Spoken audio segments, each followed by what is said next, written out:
अस्सलाम वालेकुम, कैसे हैं जी आप लोग। उम्मीद है खैरियत से होंगे। अच्छा, हम लोग जब फिल्में देखते हैं तो हमें हीरो का नाम, हीरोइन का नाम और विलन के नाम जो है ना वो याद रह जाते हैं, और सपोर्टिंग रोल जो बंदा कर रहा था उसके नाम याद रहते हैं। लेकिन इन सब में जो सबसे इम्पोर्टेंट होते हैं वो एक्स्ट्रा होते हैं, जो आते हैं कुछ लम्हों के लिए, मार खाते हैं और चले जाते हैं। ये एक्स्ट्रा फनकार जितने भी होते हैं ये अपने बीवी बच्चों का रोज़गार जो है, रिज़्क बना रहे होते हैं यहाँ से, घर का खर्चा चलाने के लिए। तो आज जो हम बात करने वाले हैं वो है जी इजहार काजी साहब। बहुत अच्छे हीरो गुजरे हमारे।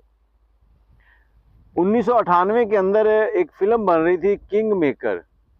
अब किंग मेकर के अंदर हमारे एक एक्स्ट्रा अदाकार थे शेर खान साहब। शेर खान साहब जो हैं वो उस फिल्म में एक्स्ट्रा अदाकार हैं और उसकी शूटिंग चल रही है। अब यहाँ पे जो मामला हुआ ना बड़ा इम्पोर्टेंट है, मुकम्मल सुनिएगा, आपको इंशाल्लाह मज़ा आएगा। इजहार काजी साहब जो है ना वो हमारे सुपरस्टार, और अगर उनका बैकअप देखा जाए ना, मतलब बैकअप से मुराद है कि ऑफ कैमरा उनको देखा जाए तो और भी ज़्यादा आपको पसंद आएंगे।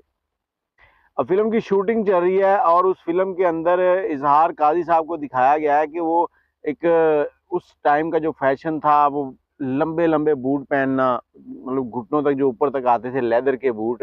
अब हमारे यहाँ तो कहते थे जी लंडे के बूट है, लेकिन वो बूट बहुत महंगे होते थे, लेदर होता था सारा। अब वो बूट उन्होंने फिल्म के अंदर इस्तेमाल किए हैं।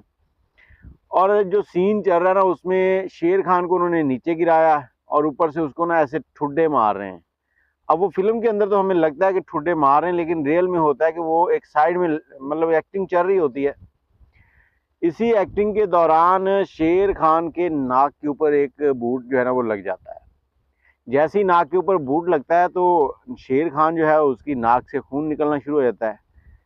तो जो हमारे इजहार काजी साहब हैं वो इस शूटिंग को रोक देते हैं, पैकअप करवा देते हैं और शेर खान को लेकर हॉस्पिटल जाते हैं, अपनी जेब से उसका इलाज करवाते हैं।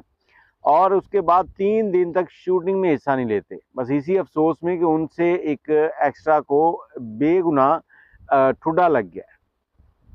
अब बात यहीं ख़त्म नहीं हुई।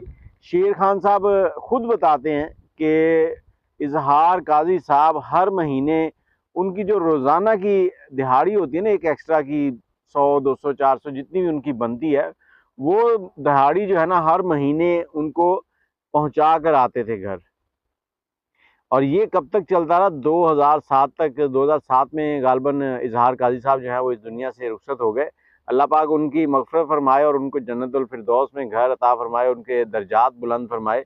लेकिन कहने की बात ये है कि देखिए, एक एक्स्ट्रा के साथ इतना अच्छा बिहेवियर और उसकी केयर करना, अब उसका इलाज भी जेब से करवाया, ये सारे काम प्रोड्यूसर के होते हैं। अब प्रोड्यूसर की जगह पे शेर खान का इलाज भी उन्होंने खुद करवाया, और उसको बाद में तकरीबन 8 से 10 साल, 8 साल शायद बनते हैं उसमें, हर महीने उसकी महीने की एक एक्स्ट्रा की जितनी वो दिहाड़ी बनती है ना वो उसको उसके घर दे के आते थे। तो इस तरह के हमारे जो हैं स्टार हैं वो गुजरे हैं। कुछ एक्स्ट्रा के साथ बदतमीजी भी करते हैं कुछ स्टार जो हैं, वो नए नए जो आते हैं जिनको एक शोहरत मिलती है हवा की तरह, तो वो कहते हैं कि पता नहीं हम लोग क्या बन गए। तो ये उनके लिए एक सबक आमोज कहानियाँ होती हैं, उनको भी इनसे सबक सीखना चाहिए, क्योंकि जो एक्स्ट्रा लोग होते हैं ना ये इनकी बगैर ये चल नहीं सकते। जितने भी हीरो शीरो है ना ये एक्स्ट्रा के बगैर नहीं चल सकते। अपनी राय कमेंट में ज़रूर दीजिएगा, और अगर आपके पास कोई सवाल हो तो ज़रूर कमेंट में कीजिएगा। मुझे इजाज़त दें, दुआ में याद रखिएगा। अल्लाह हाफिज़।